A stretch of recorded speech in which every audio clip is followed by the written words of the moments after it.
Gentleman from Kentucky is recognized. I thank the chairman.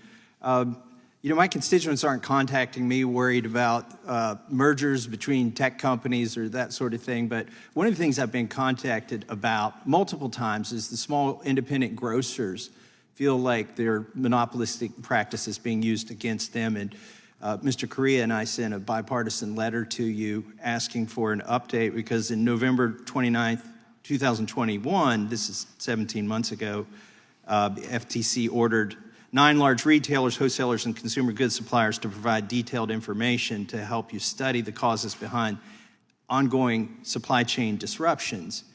And I appreciate you being willing to give us a briefing, but can you brief us today? Like, what have you found? And are you going to be able to help these folks who are complaining about they can't get products or there's discriminatory pricing, not based on quantity, but based on other things or different package sizes? What can you tell us here today? Yeah, this is such an important issue, and we've heard from those independent folks as well, and it's partly what informed our decision to launch this study. We're moving as expeditiously as we can. As you can imagine, sometimes firms don't have an incentive to give us all the information we need as quickly as we need it, but we are moving ahead full speed and happy to be providing you with the non-public briefing to share what we've found so far, and we'll be looking to make our findings public as soon as we can. I hope that's soon. There's been 17 months since you asked them to give the information. I understand it takes them a while to get it to you, but I would hope we would get that very soon. Another issue that concerns many of us are these so-called pre-consummation warning letters. On August 3rd, 2021, FTC announced that it would send warning letters in connection with transactions it cannot fully investigate within the time provided by the statute before the deal closes. Well, now, why should people trying to do regular business be punished because it's taking you too long to do your job? And how many of these so-called pre-consummation warning letters have been sent by the FTC? So the statute gives us only 30 days to look at a deal to determine whether we need to investigate it further. As deals have become more complex, that can be a very, very, very tight timeline. We've heard from some businesses that if we don't act within that 30-day period, the takeaway for them is that there are no issues and there are no concerns. So we thought it was important to put business on notice, to provide them clarity and transparency, that if there is a deal that we think raised concerns, but we weren't able to act within the 30 days, that we're putting them on notice about that, again, to make sure that the market has clarity on it. Commissioner Phillips publicly suggested that within the first 6 months of this practice, over 50 letters were sent, and raised the question of whether any of those investigations actually remained open and whether this approach was simply a tactic to scare business. I'm worried that whether it's a tactic or not, that's the effect that it's having. It's having a chilling effect.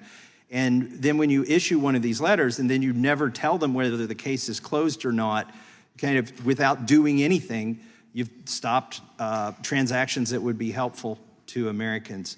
I want to now yield back the remainder of my time to Chairman Jordan. I appreciate the gentleman yielding. When the FTC attorney deposing Mr. Roque asked him to confirm that, quote, no one from the FTC directed you to reach a particular conclusion about Twitter's program, he explained to the contrary. There were suggestions of what they would expect the outcome to be. He testified that the FTC communicated to Ernst & Young. Again, Ernst & Young is the independent assessor, the fact finder that the FTC selected and made Twitter pay for, that he communicated to Ernst & Young that, quote, Ernst & Young, under all circumstances, will be conducting and issuing a report on behalf of the FTC order, and was very adamant about this is absolutely what you will do, and this is going to occur, and you will produce a report at the end of the day. The FTC was so adamant.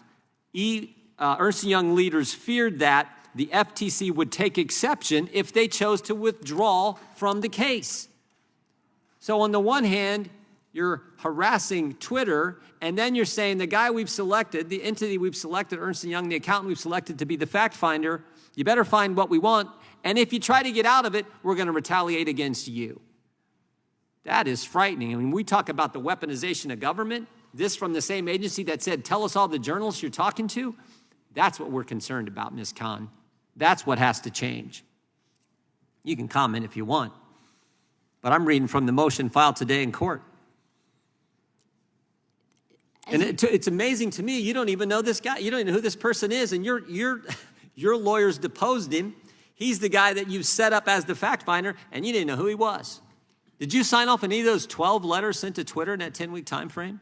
Congressman, we're fortunate to have a lot of work underway. A lot of this work is delegated to the frontline staff that are able to move quickly and nimbly to make sure. Yeah, but you're in front of Congress today. You knew you were going to get questions about this. Yeah, you don't know this. I find amazing. It sounds like it was a late-breaking development in a filing this morning. It's not something that's on my radar. I'd be reluctant to weigh in on it in this setting without looking more closely at it. Happy to take questions for the record on it and engage later.